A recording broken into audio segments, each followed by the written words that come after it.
జరిగింది. వాటిని ఆయన కమిషనర్లన్నింటి కూడా ఆయన సమాధానాలు చెప్పినట్టుగా కూడా తెలుస్తుంది. ఆయన వెంట ఒకవైపు హరీష్ రావు, సంతోష్ కుమార్, అదేవిధంగా ఇటు శాసన మండలిలో పార్టీ పక్ష నేత ఒకవైపు మధుసూదనాచారి, మాజీ హోంమంత్రి మహమూద్ అలీ, బండారు లక్ష్మారెడ్డి, పద్మారావు, గౌడు అదంతా కూడా ఆయన పాటు లోపడే ఉన్నారు.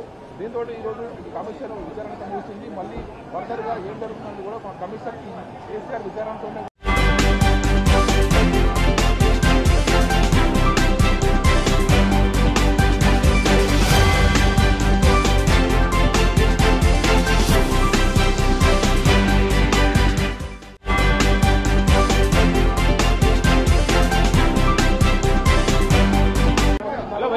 సంబంధించి మనం చూస్తున్నాం. ఇటీవలలో దాదాపుగా గంట పాటు ఆయన విచారణను ఎదుర్కొన్నారు. ఆయన పోయేందుకు 2 కలర్ బుక్లు ఆయన తీసుకెళ్లడం జరిగింది. వాటిని ఆయన కమిషనర్లన్నింటి కూడా ఆయన సమాధానాలు చెప్పినట్టుగా కూడా తెలుస్తుంది. ఆయన వెంట ఒకవైపు హరీష్ రావు, సంతోష్ కుమార్, అదేవిధంగా ఇటు శాసన మండలిలో పార్టీ పక్ష నేత ఒకవైపు మధుసూదనాచారి, మాజీ హోంమంత్రి మహమూద్ అలీ, బండారు లక్ష్మారెడ్డి, పద్మారావు, గౌడు అదంతా కూడా ఆయన పాటు లోపడే ఉన్నారు.